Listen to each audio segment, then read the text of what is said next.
വിജയേട്ടാ നമസ്കാരം. നമസ്കാരം. ഇന്ത്യയുടെ ഓപ്പറേഷൻ സിന്ദൂറിന് ശേഷം ആ ഓപ്പറേഷൻ സിന്ദൂറിനെ കുറിച്ച് ഒരക്ഷരവും മിണ്ടാതെ കണ്ണും പൂട്ടിയിരിക്കുന്ന രണ്ട് രാജ്യങ്ങളുണ്ട്. അതിലൊന്ന് ചൈനയാണ്. ചൈന ഓപ്പറേഷൻ സിന്ദൂറിനെ കുറിച്ച് യാതൊന്നും തന്നെ പറഞ്ഞിട്ടില്ല. അത് മോശമാണെന്നോ നല്ലതാണെന്നോ പറഞ്ഞിട്ടില്ല.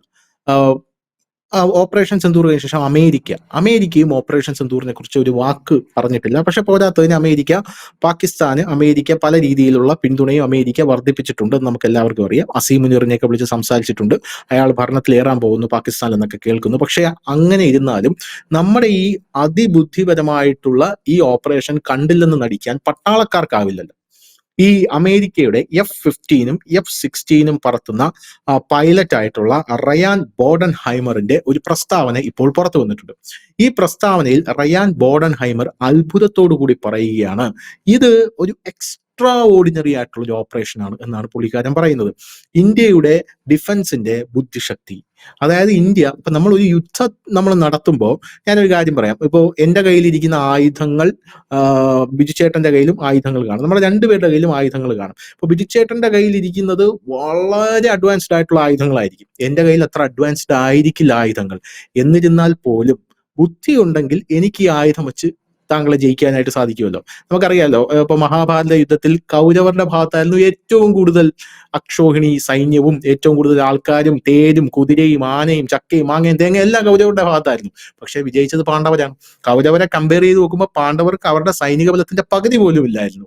പക്ഷെ ശ്രീകൃഷ്ണൻ പാണ്ഡവരുടെ കൂടെയായിരുന്നു, അതായത് ഗോഡ് ഇറ്റ് സെൽഫ് പാണ്ഡവരുടെ കൂടെയായിരുന്നു. അപ്പൊ സമാനമായിട്ടുള്ള രീതിയിൽ നമ്മുടെ ആയുധത്തിലല്ല, യഥാർത്ഥത്തിൽ നമ്മൾ പ്രയോഗിക്കുന്ന ബുദ്ധിശക്തിയിലാണ്, സാങ്കേതിക മികവിലാണ് കാര്യമെന്നാണ് അദ്ദേഹം പറയുന്നത്. അതിന് അദ്ദേഹം ഒരു ഉദാഹരണം പറയുന്നത്, ഇത് ലോകരാജ്യങ്ങളിൽ ആദ്യത്തെ ഒരു സംഭവമാണ്. കാരണം ഈ ഓപ്പറേഷൻ സിന്ദൂറിൽ റഫേൽ ജെറ്റ് വിമാനം പറത്തിയിട്ടാണ് ഈ പാകിസ്ഥാന്റെ ചൈനീസ് നിർമ്മിത PL-15 മിസൈലുകളെയും J-10Z യുദ്ധവിമാനങ്ങളെയും പരാജയപ്പെടുത്തിയത്. പക്ഷെ ഇത് പരാജയപ്പെടുത്തിയത് യഥാർത്ഥത്തിൽ റഫേൽ അല്ല, AI പ്രവർത്തിക്കുന്ന ടോവ്ഡ് ഡെക്കോയ് സിസ്റ്റം എന്ന് പറയുന്ന റഫേലിന്റെ എക്സ് ഗാർഡ് എന്ന് പറഞ്ഞൊരു സാധനമാണ്. ഈ റഫേലിന്റെ എക്സ് ഗാർഡിന്റെ പ്രത്യേകത എന്ന് പറഞ്ഞാൽ, ഈ റഫേൽ പറക്കുമ്പോൾ റഫേലിന്റെ ബാക്കിൽ, അതായത് റഫേലിന്റെ തൊട്ടുപിറകിൽ ഈ എക്സ് ഗാർഡ് എന്ന് പറയുന്ന ഈ മെഷീനും കൂടെ പറക്കുന്നുണ്ട്. ആ മെഷീന്റെ ഒരു പ്രത്യേകത എന്ന് പറഞ്ഞാൽ, റഫേൽ അഡ്വാൻസ്ഡ് ഡിഫൻസ് സിസ്റ്റം വികസിപ്പിച്ചെടുത്ത എക്സ് ഗാർഡ് ഒരു സാധാരണ പ്രതിരോധ ഒരു മെഷീൻ അല്ല. 30 കിലോഗ്രാം ഭാരമാണ് അതിനുള്ളത്. 100 മീറ്റർ ഫൈബർ ഒപ്റ്റിക് കേബിളിൽ വിമാനത്തിന് പിന്നിൽ സഞ്ചരിക്കുന്ന ഇത് റഫേൽ ജെറ്റിന്റെ ഒരു പ്രതീതി സൃഷ്ടിക്കും. അതായത് ഈ റഫേലിന്റെ പിറകെ പറക്കുന്ന ഈ സാധനം റഫേലിന്റെ അതേ സിഗ്നലുകളാണ് പുറത്തേക്ക് വിടുന്നത്. അപ്പൊ താഴെന്ന് ഒരാൾ മുകളിലേക്ക് നോക്കുമ്പോൾ റഫേൽ കാണൂല, പക്ഷെ ഈ പിറകിൽ പറക്കുന്ന എക്സ് ഗാർഡ് കാണും. അപ്പൊ നമ്മൾ തെറ്റിദ്ധരിക്കും, എക്സ് ഗാർഡിനും റഫേലിന്റെ ശബ്ദമുണ്ട്, റഫേലിന്റെ അതേ ക്യാരക്ടറിസ്റ്റിക്സ് ഉണ്ട്. അപ്പോൾ അത് കണ്ടിട്ട് നമ്മൾ ഇതിനെ മിസൈൽ ചെയ്യും, അങ്ങനെ അത് തകർക്കും. അപ്പൊ ആ സമയത്ത് ഈ റഫേൽ പോയി ലക്ഷ്യം ഭേദിച്ച് തിരിച്ചു വരികയും ചെയ്യും. അപ്പോൾ ഇതൊരു ഭയങ്കരമായിട്ടുള്ള ഒരു ടെക്നിക്കാണെന്നാണ് പുള്ളി പറയുന്നത്. അതായത് അതിൽ നിന്ന് നമുക്ക് മനസ്സിലാവുന്ന ഒരു കാര്യമുണ്ട്, അമേരിക്കയിലെ പട്ടാളക്കാർക്കുടെ ചിന്തകൾക്ക് പോലും അപ്പുറത്തുള്ള ഒരു ഓപ്പറേഷൻ ആയിരുന്നു അവിടെ നടന്നത്. അല്ലെങ്കിൽ ഇയാൾ ഇങ്ങനെ പറയേണ്ട ആവശ്യമില്ല, കാരണം ഇത് ഇത്ര ഗംഭീരമാണെന്ന് ഇയാൾ പറയേണ്ട ആവശ്യമില്ല. കാരണം അമേരിക്ക കാണാത്ത യുദ്ധമുറയാണോ ലോകത്തുള്ളത് എന്ന് കമന്റ് വരാൻ സാധ്യതയുണ്ട്. അതുകൊണ്ട് ഞാനിത് പറഞ്ഞു കേട്ടോ. അമേരിക്ക കാണാത്ത യുദ്ധമുറയാണോ, ഒന്ന് പോടാ എന്നൊക്കെ പറഞ്ഞ് കമന്റ് വരാൻ സാധ്യതയുണ്ട്. അപ്പൊ ഇയാൾ ഈ അത്ഭുതത്തോടു കൂടി ഇത് പറയണമെങ്കിൽ അവരുടെ പട്ടാളക്കാർക്കിടയിൽ ഇത് വലിയൊരു ചർച്ചയായിട്ടുണ്ട്. നമ്മുടെ ആംഗിൾ അതല്ല, നമ്മുടെ ആംഗിൾ ഇതിനുശേഷം നമ്മുടെ ഡിഫൻസ് ഇൻഡസ്ട്രിയിൽ വന്നിട്ടുള്ള വലിയൊരു മാറ്റമുണ്ട്. വലിയ മാറ്റം എന്ന് പറഞ്ഞാൽ അസാധാരണമായിട്ടുള്ള ഒരു മാറ്റം. നമ്മൾ വേണമെങ്കിൽ നമുക്ക് 4 സൈഡും വാർ ഫ്രണ്ട് തുറക്കാവുന്ന കൃത്യമായിട്ടുള്ള ഒരു മാറ്റം നമ്മൾ കൊണ്ടുവന്നിട്ടുണ്ട്. 1 ലക്ഷം കോടി രൂപയാണ് നമുക്ക് അതിനുവേണ്ടി ഡിഫൻസിന് വേണ്ടി മാറ്റി വെച്ചിരിക്കുന്നത്. അടുത്തതായിട്ട് നമ്മൾ ഈ പസഫിക് ഓഷനിൽ പ്രോജക്ട് 77 എന്ന് പറയുന്ന പാകിസ്ഥാന്റെയും ചൈനയുടെയും ഉറക്കം കെടുത്തുന്ന ഒരു സംഭവം കൊണ്ടുവന്നിട്ടുണ്ട്. ഹ്യൂമനോയിഡുകൾ വരുന്നുണ്ട്. ഹ്യൂമനോയിഡുകൾ 2027 ഇതിന്റെ എല്ലാം പിറകിൽ DRDO ആണ്. അപ്പൊ ഇതെല്ലാം ലോകരാജ്യങ്ങൾ വീക്ഷിക്കുകയാണ്. അതായത് ഒരുപക്ഷെ ചൈന അവരുടെ രാജ്യത്ത് എന്താണോ ചെയ്യുന്നത്, അകത്ത് എന്താണോ ചെയ്യുന്നത്, നമ്മൾ അതിന് കൗണ്ടർ ചെയ്യുകയാണോ എന്ന് പല ആൾക്കാർക്കും തോന്നിപ്പോകുന്ന രീതിയിലാണ് അമേരിക്ക ചെയ്യുന്നതിന് കൗണ്ടർ ചെയ്യുകയാണോ. ഇതൊക്കെ മേടിക്കാൻ ആൾക്കാരും ഉണ്ട് എന്നുള്ളതാണ്. നമ്മുടെ 5 സൂപ്പർസോണിക് മിസൈലുകളാണ് ഇപ്പോൾ നമ്മൾ വികസിപ്പിച്ച് പുറത്തിറക്കിയത്. ഇനി ഈ സൂപ്പർസോണിക്കിൽ നിന്ന് ഹൈപ്പർസോണിക്കിലോട്ട് നമ്മൾ മാറുന്നു.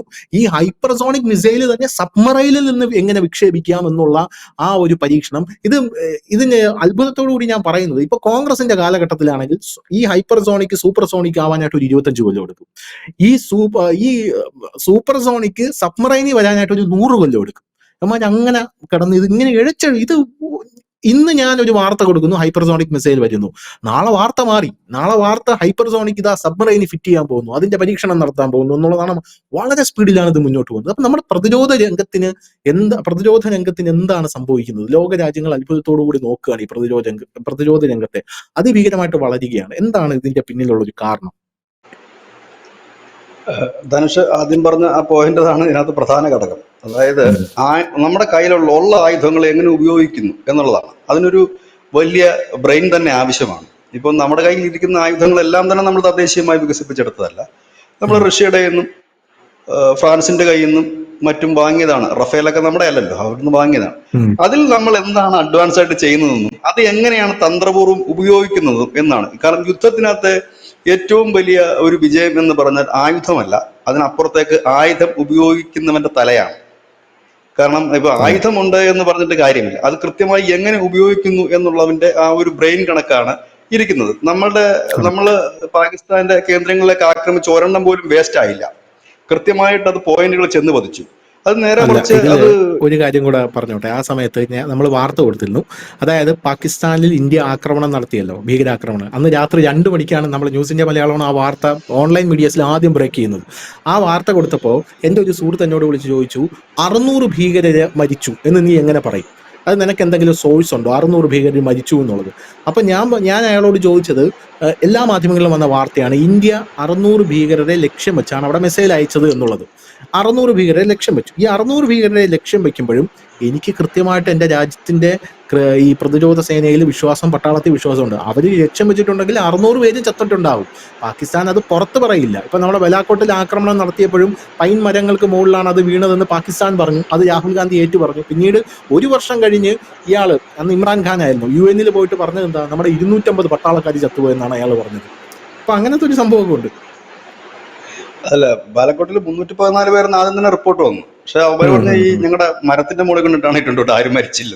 പിന്നെ കരയാൻ തുടങ്ങി, ഇത്രയും പേര് മരിച്ചു എന്നൊക്കെ പറഞ്ഞു. നമ്മുടെ എല്ലാ മേഖലയിലും ഉണ്ടല്ലോ. പക്ഷെ നമ്മുടെ നാവിക്കുണ്ട്, നമുക്കിപ്പം മാപ്പിന് നമ്മുടെ നാവിക്കുണ്ട്, നമ്മുടെ എഞ്ചിന് നമ്മുടെ കാവേരി എഞ്ചിൻ വരുന്നുണ്ട്, സബ്മറൈന് നമ്മൾ എല്ലാം നമ്മൾ ഈ DRDO വികസിപ്പിച്ച് നമ്മുടെ റിയൽ വെപ്പൺസ് ആണ് നമ്മളിപ്പോൾ ഇറക്കിക്കൊണ്ടിരിക്കുന്നത്. ഒറിജിനൽ നമ്മുടെ സ്വന്തം സാധനങ്ങളാണ് നമ്മളിപ്പോൾ ഇറക്കിക്കൊണ്ടിരിക്കുന്നത്. അതൊരു വലിയൊരു മാറ്റമായിട്ടാണ് എനിക്ക് തോന്നുന്നത് കേട്ടോ, അതിഭീകരമായിട്ടുള്ള മാറ്റം. അതെ, ഇതിനകത്ത് ഇത്രയും നാള്, അതായത് ഓപ്പറേഷൻ സിന്ദൂർ വരെ നമ്മുടെ രാജ്യത്തിനകത്തുള്ള ഒരു വിഭാഗം ആളുകൾക്ക്, ഒരു പക്ഷേ നമ്മുടെ യൂത്ത് അടക്കം ഒരു വിഭാഗം ആളുകൾക്ക് നമ്മുടെ കയ്യിൽ ഇതൊക്കെ ഉണ്ടോ, നമുക്ക് അങ്ങനെ ജയിക്കാൻ കഴിയുമോ, നമുക്ക് ആയുധമുണ്ടോ എന്നൊരു സംശയം ഉണ്ടായിരുന്നു. അതിനവരെ കുറ്റം പറഞ്ഞിട്ട് കാര്യമില്ല, കാരണം നമ്മൾ ഉണ്ടായിരുന്നു. അപ്പൊ അതിനകത്തൊരു കാര്യം എന്ന് വെച്ച് കഴിഞ്ഞാൽ നമുക്കൊരു ധൈര്യമുള്ളത് നമ്മുടെ പട്ടാളക്കാരുടെ ധൈര്യം മാത്രമാണ് നമുക്കുള്ളത്. നമ്മുടെ ജവാന്മാര് ലോകത്തെ ധീരന്മാരായ ജവാന്മാരാണ്, അവരെങ്ങനെങ്കിലും ജയിക്കും. പക്ഷെ ഈ ജയിക്കാൻ വേണ്ട സംഭവം നമ്മുടെ കയ്യിൽ ഉണ്ടോ എന്നൊരു ചിന്ത ബഹുഭൂരിപക്ഷത്തിൽ പേരുണ്ട്, പ്രത്യേകിച്ച് ഇപ്പോഴത്തെ പുതിയ തലമുറയിലുള്ള യൂത്ത്. കാരണം അവരുടെ കാലത്തൊന്നും ഒരു യുദ്ധം നടന്നിട്ടില്ല. അപ്പൊ ആ ഒരു സാഹചര്യത്തിൽ ഇങ്ങനെ നിൽക്കുന്നു. എന്റെ കാലത്തും നടന്നിട്ടില്ല. അപ്പോ ഇതിനു മുമ്പ് നടന്നിട്ടുള്ള സാധനമാണ് ഈ യുദ്ധം നടന്നിട്ടുള്ളത്. പക്ഷെ ആ യുദ്ധത്തിലും നമ്മൾ കേൾക്കുന്ന കഥകൾ എന്താണ്? നമ്മൾ പിടിച്ച പാകിസ്ഥാൻ പട്ടാളക്കാരെ 93,000 പേരെ വിട്ടുകൊടുത്ത കഥ, ചൈന കയ്യേറിയ കഥ, അങ്ങനെ നമ്മൾ ജയിച്ചിട്ടും തോറ്റ യുദ്ധങ്ങളുടെ കഥയായിരുന്നു നമ്മൾ കേട്ടിരിക്കുന്നത് മുഴുവൻ. അതായത് പാക് അധിനിവേശ കാശ്മീരെല്ലാം നമ്മുടെ കയ്യിൽ ഇരുന്നതാണ്. അത് ജയിച്ചിട്ടും തോൽപ്പിച്ച ഭരണാധികാരികളുള്ള ഒരു രാജ്യം, അല്ലെങ്കിൽ ജയിച്ചിട്ടും തോറ്റ യുദ്ധം, ഇല്ലെന്നുണ്ടെങ്കിൽ ഭരണാധികാരികളെ വിളിച്ച് ചോദിച്ചിട്ട് ഞങ്ങൾ ഇനി അടുത്ത എന്ത് മൂവ് ചെയ്യണം എന്ന് ചോദിക്കുന്ന ഒരു സൈന്യത്തിന്റെ കാലഘട്ടം. ഇതൊക്കെ AB വാജ്പേയിയുടെ കാലത്തും കാർഗിൽ വാറിലും ഒക്കെ സംഭവിച്ചതാണ്. അത് പിന്നീട് പലപ്പോഴും ചലച്ചിത്രമായിട്ടൊക്കെ പുറത്ത് വരികയുമുണ്ടായി. പക്ഷെ അതിനെല്ലാം തകിടം മറിച്ചുകൊണ്ട് നരേന്ദ്രമോദി ചെയ്തത് ഫുൾ അധികാരങ്ങൾ സൈന്യത്തിന് കൊടുത്തു. നിങ്ങളുടെ പാടായി, നിങ്ങൾക്ക് എപ്പോ വേണം അടിക്കാം, അടിക്കാതിരിക്കുക, എങ്ങനെ വേണം അടിച്ചോ, എനിക്ക് റിസൾട്ടാണ് വേണ്ടത് എന്ന് പറയുന്ന ഒരു പ്രധാനമന്ത്രി വന്നപ്പോഴേക്കും നമ്മുടെ പോളിസി ടോട്ടലി ചേഞ്ച് ആയി. നമുക്ക് അതുവരെ ഒരു ടെൻഷൻ ഉണ്ടായിരുന്നു. ഓപ്പറേഷൻ സിന്ദൂർ നടത്തുന്നതിന് മുമ്പ് തന്നെ അന്നൊക്കെ മാധ്യമങ്ങൾ നമ്മുടെ വാർത്തയിലൊക്കെ താഴെ ആൾക്കാർ കമന്റ്. വേറൊരു കാര്യം ചോദിക്കട്ടെ, ഈ ഫുൾ അധികാരം സൈന്യത്തിന് കൊടുത്തു എന്ന് പറയുമ്പോൾ അത് ഇന്ത്യ മാത്രം കൊടുക്കുന്ന ഒരു കാര്യമാണോ? ഇപ്പൊ അമേരിക്കയിലും മറ്റ് രാജ്യങ്ങളിലും എല്ലാം ഫുൾ അധികാരം സൈന്യത്തിന് കൊടുക്കുന്ന ഒരു സംവിധാനം ഉണ്ടോ? പിന്നെ നമ്മൾ എപ്പോഴും പറയുന്നതാണ് ഈ ഫുൾ അധികാരം സൈന്യത്തിന് കൊടുത്തു, ഫുൾ അധികാരം എന്താണ് ഈ ഫുൾ അധികാരം സൈന്യത്തിന് കൊടുക്കുക എന്നുള്ളത് കൊണ്ട് ഉദ്ദേശിക്കുന്നത്? ഞാൻ ഒരു ചെറിയ ഉദാഹരണം പറയാം. നമ്മുടെ ഇന്റർനാഷണൽ ലോസ് ഉണ്ട്. നമ്മുടെ ഈ മുൻകാലങ്ങളിൽ നമ്മുടെ രാജ്യത്ത് തന്നെ എടുക്കാം. നമ്മൾ മറ്റു രാജ്യങ്ങളിലേക്ക് പോകുന്നതിനേക്കാൾ കുറച്ചുകൂടി എളുപ്പത്തിൽ നമ്മുടെ രാജ്യങ്ങൾ മനസ്സിലാക്കാൻ കഴിയും. നമ്മുടെ രാജ്യത്തില് ഒരു മൂവ്മെന്റ് നടക്കുമ്പോൾ, ഒരുപക്ഷെ അതിർത്തി കടന്നൊരു പ്രദേശം പിടിച്ചെടുക്കുമ്പോൾ അതിന് നമുക്ക് ചില രാഷ്ട്രീയ തീരുമാനങ്ങൾ നിർണായകമാണ്. രാഷ്ട്രീയ തീരുമാനങ്ങൾ അപ്പോൾ ഒരുപക്ഷെ അത് കടക്കണോ വേണ്ടയോ? കാരണം അത് ഇന്റർനാഷണൽ തലത്തിൽ തന്നെ ഒരുപാട് പ്രതിഷേധങ്ങൾക്കോ ഇല്ലെങ്കിൽ ഇന്റർനാഷണൽ തലത്തിൽ നിന്ന് നമുക്ക് ഡാമേജ് വരുത്തുന്ന കാര്യമാണോ, ഇല്ലെങ്കിൽ അത് അങ്ങനെ വരുമോ ഇങ്ങനെ വരുമോ എന്ന് ചിന്തിക്കുന്ന ഒരു കാലം വരും. പക്ഷെ പട്ടാളത്തിനെ സംബന്ധിച്ച് പറഞ്ഞിട്ട് അവർക്ക് ആ പ്രദേശം ക്യാപ്ചർ ചെയ്തേ പറ്റൂ. കാരണം അവർക്ക് മുൻപോട്ട് പോകണമെങ്കിൽ അത് വേണ്ടി വരും.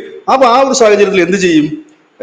രാഷ്ട്രീയ നേതൃത്വത്തോട് ചോദിക്കും, ഞങ്ങൾ എന്ത് ചെയ്യണം? ആ സെക്കൻഡിൽ നടക്കുന്ന കാര്യമാണ് ഇതല്ല. എന്ത് ചെയ്യണം എന്ന് ചോദിക്കുമ്പോൾ അവർ പറയും, വേണ്ട, അങ്ങോട്ടേക്ക് കടന്ന് കയറണ്ട, കാരണം പോകണ്ട എന്ന് പറയും.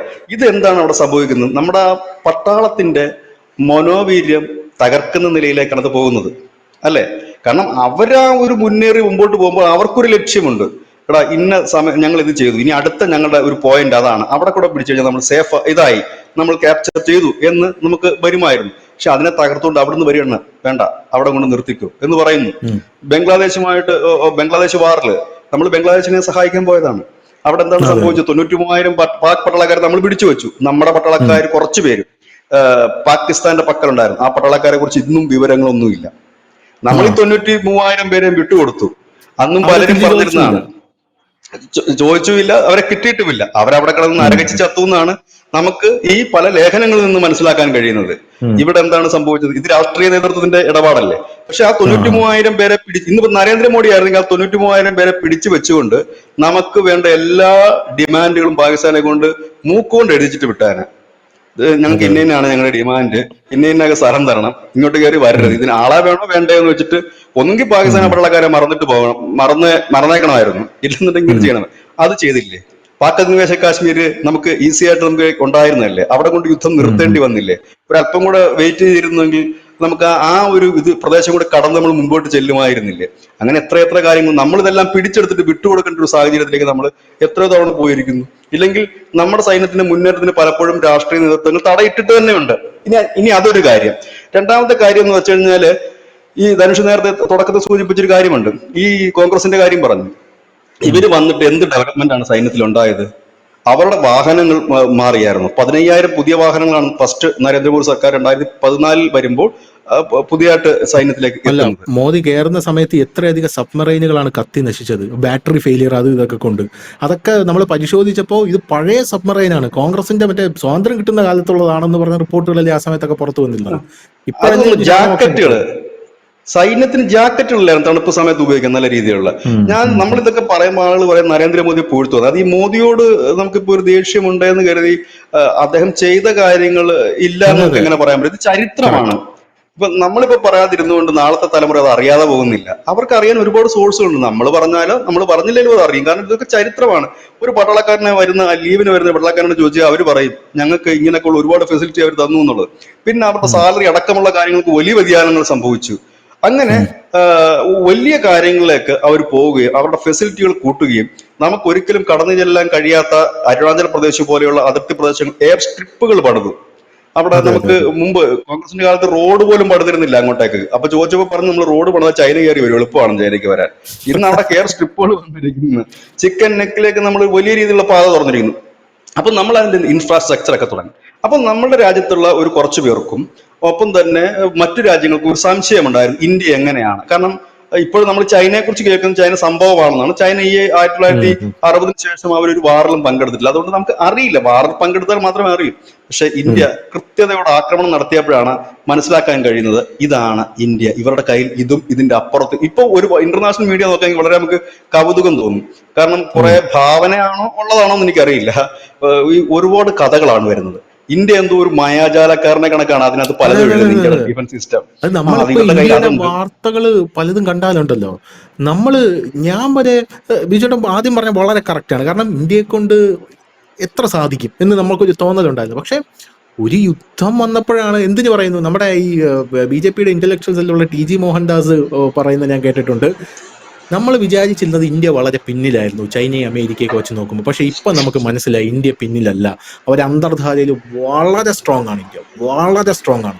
നമ്മുടെ AI സംവിധാനം ഉപയോഗിക്കാൻ പറ്റുമെന്ന് പോലും നമ്മൾ വിചാരിച്ചിരുന്നില്ല. ഇപ്പോൾ AI സംവിധാനം വന്നു, ഹ്യൂമനോയിഡുകൾ വന്നു. നമ്മളിപ്പോ വിചാരിക്കുന്നത് എന്താ അറിയോ ചേട്ടാ, ചൈനയായിട്ട് ഒരു അടി വന്നാൽ പോലും ഇന്ത്യക്ക് പുഷ്പം പോലെ അടിച്ച് തുലയ്ക്കാൻ പറ്റും ചൈന എന്നാണ് നമ്മുടെ ഒരു വിചാരം. നിലവിൽ അങ്ങനെയാണ് നമ്മുടെ ഇന്ത്യയുടെ ജനങ്ങൾക്കുള്ള ഒരു കോൺഫിഡൻസ്. അതാണ് ഈ AI വന്ന സമയത്ത് പ്രധാനമന്ത്രി നരേന്ദ്രമോദി എല്ലാ റാലികളിലും അദ്ദേഹം പങ്കെടുത്ത എല്ലാ റാലികളിലും അദ്ദേഹം പറഞ്ഞൊരു കാര്യമുണ്ട്.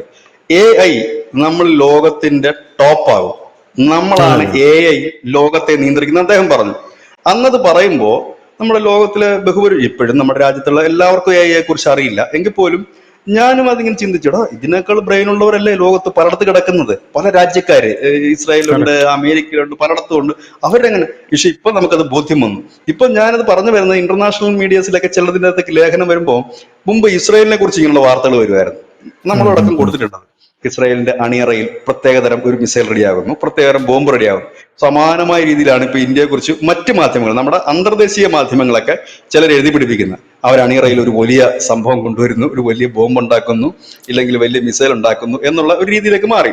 ഇവിടെ ശ്രദ്ധേയമായ കാര്യം, ഇതിനകത്ത് സിന്ദൂറിൽ ചൈനയ്ക്ക് റിയാക്ഷൻ ഇല്ല എന്ന് പറയുന്നത്, റിയാക്ഷൻ ഉണ്ടായി അവർക്ക്. അവരുടെ ഈ ഓപ്പറേഷൻ സിന്ദൂർ കഴിഞ്ഞിട്ട് അവർ പബ്ലിക്കായിട്ട് പറഞ്ഞില്ലെങ്കിലും ഒരു വാർത്ത പുറത്തു വരികയുണ്ടായി. ചൈനീസിലെ ചില വാർത്തകളെ ഉദ്ധരിച്ചുകൊണ്ട് ചില മീഡിയാസ് ആണ് അത് പുറത്തുവിട്ടത്. ചൈന കടുത്ത നീരസം റഷ്യയോട് പ്രകടിപ്പിച്ചു എന്നാണ്. അത് S-400 കുറിച്ചുള്ള ഒരു നീരസമാണ് അവർ പ്രകടിപ്പിച്ചത്. കാരണം ചൈനയ്ക്കും S-400 ഇന്ത്യക്കുമുണ്ട്. പക്ഷെ ഇന്ത്യയുടെ മികച്ച പെർഫോമൻസ് വന്നപ്പോൾ ഇതെങ്ങനെ സംഭവിച്ചു എന്നുള്ളത്, കാരണം ഓരോ രാജ്യവും മറ്റുള്ള രാജ്യത്തിന്റെ യുദ്ധവും യുദ്ധമുറകളും കൃത്യമായി വാച്ച് ചെയ്യുകയും പഠിക്കുകയും ചെയ്യുന്നുണ്ട്. അപ്പൊ അതിനെക്കുറിച്ച് നീരസം, അപ്പോഴാണ് നമ്മൾ മുൻപ് ചർച്ചകളിൽ പറഞ്ഞിട്ടുള്ളത് പോലെ ഈ സോഴ്സ് കോഡ് ഉണ്ട്. ഒരു രാജ്യം മറ്റൊരു രാജ്യത്തിന് ഒരു ആയുധം കൊടുക്കുമ്പോൾ ആ സോഴ്സ് കോഡ് ചൈനയ്ക്ക് കൊടുത്തിട്ടുന്നില്ല. കാരണം ചൈനയ്ക്ക് അങ്ങനെ ഒരിക്കലും കൊടുക്കുന്ന ഒരു കരാറുമായിട്ട് റഷ്യ ഒപ്പുവെച്ചിട്ടുമില്ല. കാരണം അത് വേറെ ഒന്നുമല്ല, റഷ്യ സാധനം കൊടുത്തു കഴിഞ്ഞാൽ അത് അടിച്ചു മാറ്റി അതിന്റെ പല രൂപത്തിലുള്ളത് നാളെ കച്ചവടം ചെയ്യും. പിന്നെ റഷ്യ പിന്നെ കട എന്ന് പറഞ്ഞതിന്റെ കാര്യമില്ലല്ലോ, അതുകൊണ്ടാണ് കൊടുക്കാതിരുന്നത്. അപ്പോ അത് നമ്മൾ കൊടുത്ത ചൈനയുടെ അതായിരുന്നു അവരുടെ ഒരു റെസ്പോൺസ് വന്നത്. പക്ഷെ അമേരിക്കയുടെ ഇപ്പൊ നമ്മൾ മനസ്സിലാക്കാൻ പറ്റുന്ന അവിടുന്ന് ഒരു ചെറിയ യൂണിറ്റ്, സൈന്യത്തിന്റെ യൂണിറ്റ് ഇപ്പോൾ ഓപ്പറേഷൻ സിന്ദൂറിനെ കുറിച്ച് പഠിക്കാനായി എത്തുന്നു എന്നൊരു വിവരം കിട്ടുന്നുണ്ട്. അത് ഒഫീഷ്യൽ അല്ല, അൺഒഫീഷ്യലായിട്ട് വരുന്ന വിവരമാണ് ഈ ഓപ്പറേഷൻ സിന്ദൂറിനെ കുറിച്ച്. അത് അവർ പഠിക്കുന്നത് നമ്മുടെ ആയുധങ്ങളെ കുറിച്ചല്ല, വെപ്പൺസിനെ കുറിച്ചല്ല, എങ്ങനെയാണ് കൃത്യതയോടുകൂടി വളരെ കുറഞ്ഞ സമയവും വളരെ കുറച്ച് കാഷ്വാലിറ്റി, വളരെ കുറച്ചെന്ന് പറഞ്ഞാൽ കാഷ്വാലിറ്റി ഇല്ല, ലോക്കൽ പീപ്പിൾസിനൊന്നും പറ്റിയിട്ടില്ല. പകരം കൃത്യമായി തന്നെ ഭീകരനാണെങ്കിൽ ഭീകരൻ മാത്രം, ഇല്ലെങ്കിൽ ആ ഒരു സാധനത്തിന് മാത്രം, ഇതെങ്ങനെ ചെയ്തു എന്ന് പഠിക്കാനുള്ള ഒരു ഇത് അവർ വരുന്നുണ്ട്. ഇതിപ്പം അമേരിക്ക മാത്രമല്ല, ഒരുപാട് രാജ്യങ്ങൾ ഇതിനു വേണ്ടിയിട്ട് ചെയ്യുന്നുണ്ട്. മുമ്പ് ഇതേപോലെ ചെയ്തിരുന്ന ഒരു രാജ്യം ഇസ്രായേലായിരുന്നു. അവർ ഹിസ്ബുള്ള അറ്റാക്ക് ചെയ്യുന്ന ഇതേ മെത്തേഡിലായിരുന്നു. പക്ഷെ പിന്നീട് അവർക്ക് ആ ഒരു മെത്തേഡ് അധികം മുമ്പോട്ട് കൊണ്ടുപോകാൻ കഴിഞ്ഞില്ല. പിന്നീട് അതൊക്കെ യുദ്ധമായി മാറുന്ന ഒരു രീതിയായിരുന്നു. മുമ്പ് അവർ ഹമാസിനെതിരെ ഈ ഗസയിലും അവർ ഈ മെത്തേഡായിരുന്നു യൂസ് ചെയ്തുകൊണ്ടിരുന്നത്, ഇപ്പൊ അല്ല. പക്ഷെ ഇന്ത്യക്ക് പ്രത്യേകിച്ച് ഇത് ശ്രദ്ധേയമായ ഒരു കാര്യമുണ്ട് ഈ ഓപ്പറേഷൻ സിന്ദൂറിനെ കുറിച്ച് പറയുമ്പോൾ. ഇവിടെ ലോകത്ത് ആദ്യമായിട്ടാണ് ഒരു ആണവായുധമുള്ള രാജ്യത്തിന് മറ്റൊരു ആണവായുധമുള്ള രാജ്യം കയറി അവന്റെ നടുക്ക് കയറി അടിക്കുന്നത്. അതാണ് ഈ യുദ്ധത്തിന്റെ ഏറ്റവും വലിയ പ്രത്യേകത. ഇത് വേറെ ആരും ചെയ്തിട്ടില്ല ലോകത്ത്. അമേരിക്ക ഇറാനെ അടിക്കുന്നതായാലും ഇസ്രായേൽ ഇറാനെ അടിക്കുന്നതായാലും ഒക്കെ അണുവായുധ അമേരിക്കയുടെ ഉണ്ട്, ഇറാന്റെ ഇല്ല. ഇസ്രായേൽ അടിക്കുന്നതാണെങ്കിൽ രണ്ടു കൂട്ടർക്കും ഇല്ല എന്നാണ് ഒഫീഷ്യലായിട്ട് പറയുന്നത്. ഇതിനകത്ത് ഏത് വാറിലാണ് ഇപ്പൊ റഷ്യ ഉക്രൈൻ വാർ നടക്കുന്നു, റഷ്യയുടെ ഉണ്ട്, യുക്രൈൻ്റെ ഇല്ല. പക്ഷെ ഇവിടെ അങ്ങനെയല്ല, രണ്ട് ആണവായുധ രാജ്യങ്ങൾ തമ്മിലാണ് ഏറ്റുമുട്ടിയത്. ഇവിടെയാണ് ഈ യുദ്ധത്തിന്റെ ഏറ്റവും ക്ലൈമാക്സ് എന്ന് പറയുന്നത്. അത് ഒരുമാതിരിപ്പെട്ട രണ്ട് രാജ്യങ്ങൾ അതിനുവേണ്ടി മുതിരില്ല. രണ്ട് ആണവായുധങ്ങൾ ഉള്ള രാജ്യങ്ങൾ ഇത്രയും കടുത്ത രീതിയിൽ മറ്റൊരു രാജ്യത്തിന് ഉള്ളിൽ ചെന്നിട്ട് ആക്രമണം കാണിക്കാനുള്ള ധൈര്യം ഒരു അസാമാന്യ ധൈര്യം തന്നെയാണെന്ന് അന്നേ തന്നെ അന്തർദേശീയ മാധ്യമങ്ങൾ അതിനെക്കുറിച്ച് എഴുതിയിരുന്ന ഒരു കാര്യമാണ്. പ്രത്യേകിച്ച് പാകിസ്ഥാൻ പോലെ അങ്ങനെ വെളിവും ബോധവും ഒന്നും ഇല്ലാത്ത ഭരണാധികാരികളുള്ള രാജ്യമാണ്. അവർ ചിലപ്പോൾ അടുത്ത നിമിഷത്തിൽ ആണവായുധം എടുത്ത് ഇടും, അതിന് യാതൊരു സംശയവും ഇല്ല അവരുടെ കേസിൽ. അപ്പം അതാണ് നമ്മുടെ ഏറ്റവും വലിയ ഹൈലൈറ്റ്. അതിനുശേഷം നമ്മൾ ആയുധ വിപണി വലിയ രീതിയിൽ തന്നെ ഉയർന്നു എന്നുള്ളതാണ് മറ്റൊന്ന്. കാരണം ഇന്ത്യൻ ആയുധങ്ങളെ സംബന്ധിച്ച് കഴിഞ്ഞ ദിവസം വന്നൊരു ലേഖനം, ഈ ഗ്രീക്കിന് ആയുധം നമ്മൾ കൊടുക്കുന്നു, ഗ്രീസിന് ആയുധം മിസൈൽ കൊടുക്കുന്നതിന്റെ വാർത്ത വന്നപ്പം അതിനകത്ത് എഴുതിയിരിക്കുന്ന കാര്യം, ഇതിനകത്ത് പല മിസൈലുകളും അമേരിക്കയുടെ ചില മിസൈലുകൾക്ക് സമാനമാണ്.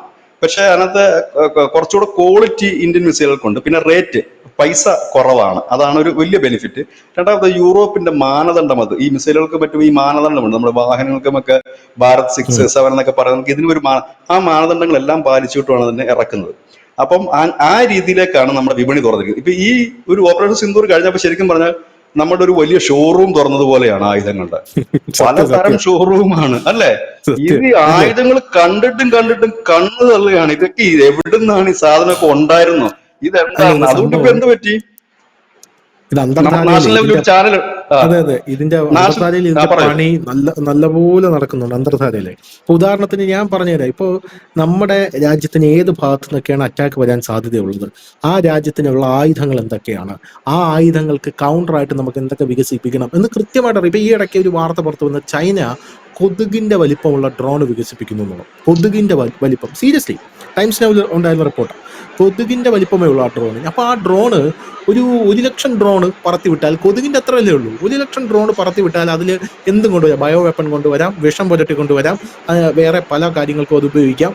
ഉറപ്പായിട്ടും ഞാൻ വിചാരിക്കുന്നത് നമ്മൾ ഈ പുറമേ പറയുന്ന സംഭവങ്ങളല്ല. ഇപ്പോൾ 77 വരുന്നു, 5 ഹൈപ്പർസോണിക് മിസൈൽ നമ്മൾ വികസിപ്പിക്കുന്നു, ഇതൊന്നുമല്ല. ഇതിന്റെ ഒരു സെക്കൻഡ് ഒരു ലെയർ ഉണ്ട് ഇവർ പുറത്തു വിടാതിരിക്കുന്ന. അതിന്റെ താഴെ ഒരു തേർഡ് ലെയർ ഉണ്ട്, അതിന്റെ താഴെ ഒരു ഫോർത്ത് ലെയർ ഉണ്ട്. അതാണോ ആ ഫോർത്ത് ലെയർ ആണ് രാജ്യത്തിന്റെ സുരക്ഷയുടെ ബേസ്മെന്റ് എന്ന് പറയുന്നത്. ആ ഫോർത്ത് ലെയർ നമ്മുടെ ക്ഷമയുടെ നെല്ലിപ്പലക കാണുമ്പോൾ, അല്ലെങ്കിൽ ഈ 3 പരാജയപ്പെട്ടാലേ അത് പുറത്തേക്ക് വരത്തുള്ളൂ. അത് അതിഭയാനകരമായിട്ടുള്ള ലെയറാണ്, നമുക്കൊന്നും ചിന്തിക്കാൻ പറ്റാത്ത രീതിയിലുള്ള ഒരു സംഭവമാണെന്നാണ് പറയുന്നത്. ഇപ്പൊ ഈ ചൈനയുടെ ഡ്രോൺ വികസിപ്പിച്ച് ഇങ്ങോട്ട് അവര് കൊണ്ടുവരുമ്പോഴും ചൈന ഇപ്പോൾ വേറൊരു റിപ്പോർട്ട്, ഞാൻ ബ്ലാക്ക് ഔട്ട് ബോംബ് എന്ന് പറഞ്ഞൊരു ബോംബ്, ആ ബോംബ് ഒരു രാജ്യത്ത് ഇട്ട് കഴിഞ്ഞാൽ ആ രാജ്യത്ത് വൈദ്യുതി ആയിരിക്കും അത് അറ്റാക്ക് ചെയ്യുന്നത്, വൈദ്യുതിയെ ബാധിക്കും, വൈദ്യുതി ബന്ധം സമ്പൂർണ്ണമായിട്ട് വിച്ഛേദിക്കപ്പെടും, ആ രാജ്യം കംപ്ലീറ്റ് ബ്ലാക്ക് ഔട്ട് ആയി പോകും. അപ്പോൾ ഇതൊക്കെ കാണുമ്പോഴും ഞാൻ ഇപ്പോഴും വിശ്വസിക്കുന്നത് രണ്ടാമത്തെ ലെയർ ഉണ്ടല്ലോ, രണ്ടാമത്തെ ലെയറിൽ ഈ കൊതുകിന്റെ ഡ്രോണിനെ പ്രതിരോധിക്കാനുള്ള കൃത്യമായിട്ടുള്ള ഒരു കൗണ്ടർ സിസ്റ്റം ഇന്ത്യ വികസിപ്പിച്ച് കഴിഞ്ഞു കാണുമെന്നുള്ളതാണ്. ഇന്ത്യ അത് വികസിപ്പിച്ച് കഴിഞ്ഞു കാണും. ഇത് അറ്റാക്ക് വരുമ്പോൾ മാത്രമേ നമുക്ക് അറിയാൻ സാധിക്കുകയുള്ളൂ. അതിന്റെ ഏറ്റവും വലിയൊരു ഉദാഹരണമാണ് വിജയൻ, നമുക്കറിയാലോ, ഹമ്പൻതോട്ട തുറമുഖത്തിൽ ചൈനയുടെ സ്പൈ കപ്പൽ വന്നല്ലോ. ആ സ്പൈ കപ്പൽ വന്നപ്പോൾ ഞാനും വിചാരിച്ചു ഈ സ്പൈ കപ്പലിന് എന്തൊരു ഡെവലപ്മെന്റ് ആണ് ചൈന നടത്തുന്നത്. ഈ സ്പൈ കപ്പലിന് നമ്മുടെ രാജ്യത്തിന്റെ ദക്ഷിണേന്ത്യ സമ്പൂർണ്ണമായിട്ട് ഇത് കവറാവുന്നു. ചില ആൾക്കാരൊക്കെ പറയുന്നു പത്മനാഭസ്വാമി ക്ഷേത്രത്തിന്റെ അടിയിലെ നിധി അടിച്ചുകൊണ്ട് പോകാനാണ് ഈ സ്പൈ കപ്പൽ അവിടെ, സീരിയസ്ലി സ്പൈ കപ്പൽ അവിടെ വരുന്നത്. വിഴിഞ്ഞം തുറമുഖം കിടക്കുന്നു, നമ്മുടെ രാജ്യത്തിന്റെ ജോഗ്രഫി കംപ്ലീറ്റ് അത് കവറാക്കുന്നു, ഇപ്പൊ കംപ്ലീറ്റ് ഡാറ്റയും ചോർത്തിക്കൊണ്ട് പോകും. ഞാൻ വിചാരിച്ചു ഇതെങ്ങനെ നമ്മൾ പ്രതിരോധിക്കും. അത് ഉറപ്പായിട്ടും അതവിടെ വരികയും ചെയ്യും. അപ്പൊ കാണാൻ മുകളിലൊരു സാറ്റലൈറ്റ് കിടക്കുന്നു നമ്മുടെ. ആ സാറ്റലൈറ്റ് വെച്ചൊരു കൊട തീർത്തു, ആ ഒരു കൊട, അതിന്റെ സിഗ്നൽ ഇങ്ങോട്ടേക്ക് വരാതിരിക്കുകയുള്ളൂ. ഇത് ഗംഭീരമായിട്ടാണ്. അതായത് നമ്മളത് മുൻകൂട്ടി കണ്ടിരിക്കുന്നു, യുവന്മാർക്ക് സ്പൈ കപ്പലുണ്ട്, ഏത് നിമിഷവും അത് ഇവിടെ വന്നേക്കാം, അതുകൊണ്ട് നമ്മൾ അതിനൊരു കൗണ്ടർ അവിടെ വിന്യസിച്ചു എന്നുള്ളൊരു സാധനം ആരും അറിഞ്ഞില്ല. ആ സാധനം അത് വന്ന് നമ്മളത് പ്രയോഗിച്ചപ്പോഴാണ് ചൈന പോലും പറഞ്ഞത് ഇങ്ങനൊരു സാധനം ഇവിടെ ഉണ്ടായിരുന്നു. അപ്പൊ അതാണ് ഇന്ത്യയുടെ ഒരു ബുദ്ധി എന്ന് പറയുന്നത്. യുവാൻ 7 അതായിരുന്നു വന്നിരുന്നത്. യുവാൻ 5 7 അല്ല 5. അപ്പൊ അത് കൊച്ചി എന്നായിരുന്നു അതിന്റെ ഓപ്പറേഷൻ മുഴുവൻ, നമ്മുടെ സൈന്യത്തിന്റെ കൊച്ചി. ആ സമയത്ത് ആ ഭാഗത്തൊക്കെ വലിയ സെക്യൂരിറ്റി ടൈറ്റും ഒക്കെ ആണ്. കൊച്ചിയിൽ നിന്ന് ഓപ്പറേറ്റ് ചെയ്താണ്, ജാം ചെയ്ത് കളഞ്ഞു അതിന്റെ. അതിനുശേഷം ജാം ചെയ്തു. അത് കഴിഞ്ഞിട്ട് യുവമാർ ഇത് എടുത്തുകൊണ്ട് മാൽദീവ്സിന്റെ അടുത്ത് പോയി. അപ്പൊ പിന്നെ അവന്മാർക്ക് തോന്നി ഇനി അവിടെ ഇട്ടാലും ഇത് തന്നെ ആയിരിക്കുമല്ലോ അവസ്ഥ, കാരണം ഇതിനകത്ത് വലിയ വ്യത്യാസം. അത് കഴിഞ്ഞ് പിന്നെ അവർ കൊണ്ടുപോയി. പിന്നെ അവിടെ ഒരു 7 വരുന്നു എന്ന് പറഞ്ഞു, അന്നും ഒന്നുമില്ല. പിന്നെ എനിക്ക് തോന്നുന്നു ചൈനയുടെ കറണ്ട് കളയുന്ന ഒരു ബോംബ് വന്നിട്ട് കാര്യമായി അത് കേരളത്തിൽ എല്ലായിടത്തും ഇടേണ്ടി വരത്തില്ലെന്ന് തോന്നുന്നു. കാരണം മിക്കവാറൊക്കെ പവർ കട്ടായാലും ചൈന മാനിച്ചു പോകാൻ സാധ്യതയുണ്ട് ഏതായാലും. അപ്പൊ ആധുനിക കാലത്തേക്ക് ഞാൻ പറഞ്ഞില്ലേ, ഇത് വന്നതുകൊണ്ട് ഈ സിന്ദൂർ നടന്നതുകൂടി നമ്മുടെ ഒരു ജനതയ്ക്ക് എല്ലാവർക്കും, യൂത്തിന് മാത്രമല്ല എല്ലാവർക്കും ഒരു ഒരു ബലം കിട്ടി. നമ്മൾ നമ്പർ 1 ആണ്. ഇപ്പൊ ധനുഷ് നേരത്തെ പറഞ്ഞ കണക്ക് തന്നെ ഇപ്പൊ നമ്മളെല്ലാം പറയാൻ തുടങ്ങി, ചൈന വന്നോളൂ, ഞങ്ങൾ നിങ്ങളെ ആക്രമിക്കാൻ തയ്യാറാണ്, നിങ്ങളെ തകർക്കാൻ ഞങ്ങൾക്ക് കൊതിയായിട്ട് വയ്യ എന്ന് പറയുന്ന രീതിയിലേക്ക് നമ്മുടെ ജനം മാറിയിരിക്കുന്നു. അതിനായിട്ട് നമുക്കൊരു ഓപ്പറേഷൻ സിന്ദൂർ അനിവാര്യമായിരുന്നു. അതുകൊണ്ടാണല്ലോ ഇപ്പൊ അതിനെ വിമർശിച്ചുകൊണ്ട് പാർട്ടികളൊന്നും വരുന്നില്ല. സാധാരണഗതി ഇതിനെ വിമർശിച്ച് എത്തുന്ന ഈ പറയുന്ന ഈ തീവ്ര ഇസ്ലാമിസ്റ്റ് സംഘടനകൾ പോലും അതിനെ വിമർശിച്ച് രംഗത്ത് വരുന്നില്ല. കാരണം അത് പിടിച്ചു നിൽക്കാൻ കഴിയില്ല. കാരണം ജനതയ്ക്ക് മുമ്പിൽ വിസിബിൾ ആയിട്ട് നമ്മൾ കണ്ടുകൊണ്ടിരിക്കുന്നതാണ്. നമ്മൾ ഈ തൃശ്ശൂർ പൂരം കാണുന്നതൊക്കെയല്ലേ ഈ ഡ്രോണുകൾ വരുന്നതും, അതിന് ഒരെണ്ണം പോലും നിലം തൊടിക്കാതെ കറക്റ്റ് അതിനെ ഫൈറ്റ് ചെയ്ത് ഡിഫെൻഡ് ചെയ്ത് നിൽക്കുന്നതും ഒക്കെ നമ്മൾ എത്ര മനോഹരമായിട്ടാണ് കാണുന്നത്. ഡ്രോൺ വരുമ്പോഴേ തന്നെ നമ്മൾ വളരെ കൗതുകത്തോടാണ് പറഞ്ഞത് ഇപ്പൊ തീരും ഇതെന്ന് പറയാൻ തക്ക ഒരു ധൈര്യം ഇന്ത്യൻ ജനതയ്ക്ക് നൽകിയത് ഓപ്പറേഷൻ സിന്ദൂർ. അത് ആലോചിക്കേണ്ട ഒരു വിഷയം. ആണവായുധമുള്ള ഒരു രാജ്യത്തെയാണ് കയറി അടിച്ചിരിക്കുന്നത് എന്നുള്ള ചന്നം ഭിന്നം അടി കൊടുത്തില്ലേ. കാരണം ഇനി അതിൽ നിന്നൊക്കെ കരകയറി വരണമെങ്കിൽ ഇന്ന് എന്തായി പാകിസ്ഥാന്റെ അവസ്ഥ? പാകിസ്ഥാൻ ആ പിക്ചറിൽ നിന്ന് പോയി. അതോടുകൂടി മാനം പോയ ഒരു രാജ്യമാണ് ചൈന. അവരുടെ ഉൽപ്പന്നങ്ങളെ കുറിച്ച് പണ്ടേ പേരില്ല. അതിന്റെ ഇടയ്ക്ക് അവരുടെ മാനം നഷ്ടപ്പെട്ടു ഇതിനകത്ത് അവരുടെ വെപ്പൺസ് ഉപയോഗിച്ചത്. പിന്നെ നാണം കെട്ട് നാശമായി പോയ മറ്റൊരു രാജ്യമാണ് തുർക്കി. അവരുടെ ഡ്രോണുകൾ കൊണ്ട് ഇറക്കുകയും ചെയ്തു. അവർക്ക് ഇന്ത്യ ആയിരുന്നു കുറച്ചുകൂടെ അവർക്ക് ഫേവറബിൾ ആയിട്ട് എന്തെങ്കിലുമൊക്കെ നടത്തിക്കൊണ്ടിരുന്നത്. അതും നഷ്ടപ്പെട്ടു. ഇപ്പൊ തുർക്കിയുടെ തൊട്ടടുത്ത് നടക്കുന്ന സൈപ്രസിന് ആയുധം കൊടുക്കാനുള്ള ഒരു കരാറ് ഇന്ത്യ ഒപ്പുവെക്കുകയും ചെയ്തു. ആകപ്പാട ഗുലുമാലായിട്ട് നിൽക്കുന്നു. എന്നാൽ തുർക്കി പ്രതീക്ഷകൾക്ക് വന്നില്ല. തൊട്ടപ്പുറത്ത് സിറിയ ട്രംപ് പൊക്കിക്കൊണ്ടിരിക്കുകയാണ്. അതോടെ വന്നു കഴിയുമ്പോൾ ഏതാണ്ട് ഒരു വല്ലാത്തൊരവസ്ഥയിലേക്ക് കാര്യങ്ങൾ നീങ്ങും. ഇതാണ് ഇപ്പോഴത്തെ ഒരു ലോക ക്രമമായി മുമ്പോട്ട് പോകുന്നത്. ഈ ഇന്ത്യയുടെ ഒരു കാര്യം കൂടി ഇത് വരാനുണ്ട് എന്നാണ് കേൾക്കുന്നത്. ഇത് നേരത്തെ വന്നിരുന്ന റിപ്പോർട്ടാണ്. ഈ റഷ്യ അവരുടെ ഒരു വലിയ റഡാർ സംവിധാനം അവര് സ്റ്റാർട്ട് ചെയ്തിരുന്നു. അതായത് ലോകത്തെ മുഴുവൻ ഉം, ഉം, ഈ റഡാർ കൊണ്ടുവരിക എന്ന ലക്ഷ്യമായിക്കൊണ്ട് ഒറ്റ ഉം, റഡാറിൽ ഇതെല്ലാം കൊണ്ടുവരിക എന്നുള്ളത്. പക്ഷെ അത് അവർക്ക് സാമ്പത്തിക പരാധീനത മൂലം മുമ്പോട്ട് കൊണ്ടുപോകാൻ അവർക്ക് തുടക്കത്തിൽ തന്നെ കഴിഞ്ഞിരുന്നില്ല. അവര് ഇന്ത്യയിലാണ് ചെയ്തുകൊണ്ടിരിക്കുന്നത്. അതായത് ഉം, കർണാടകത്തിലാണ് ഉം, അതിന് അവർ നേരത്തെ തന്നെ സ്ഥലം എടുത്തുകൊണ്ട് ആ ഒരു വലിയ റഡാർ സിസ്റ്റം ഉണ്ട്. അതെനിക്ക് തോന്നുന്നു 2026-ലോ 27-ലോ അത് ലോഞ്ച് ചെയ്യും. അത് ലോകത്തിലെ ഉം, ഏറ്റവും വലിയ റഡാർ സിസ്റ്റമാണ്. അതായത് എല്ലാത്തിനെയും കൂടെ ഒന്നിച്ച്, അതുകൊണ്ടാണ് ഇന്ത്യയുടെ ഒക്കെ ഉപഗ്രഹങ്ങൾ അനവധി പോകുന്നുണ്ട്, റഷ്യയുടെ ഒക്കെ അനവധി ഉം, ഉപഗ്രഹങ്ങൾ ഉം, പോകുന്നു. ഉം, ഉം, ഇതിൽ നിന്നുള്ള അതിനെ അപഗ്രഥിച്ചുകൊണ്ട് ലോകത്തെ മുഴുവൻ ഒരു സ്ഥലത്ത് ഇരുന്നുകൊണ്ട് തന്നെ നമുക്ക് ഉം, വീക്ഷിക്കാൻ കഴിയുന്ന തരത്തിലേക്കുള്ള ഒരു സംവിധാനം. ഒരുപക്ഷെ ഒരു ഉം.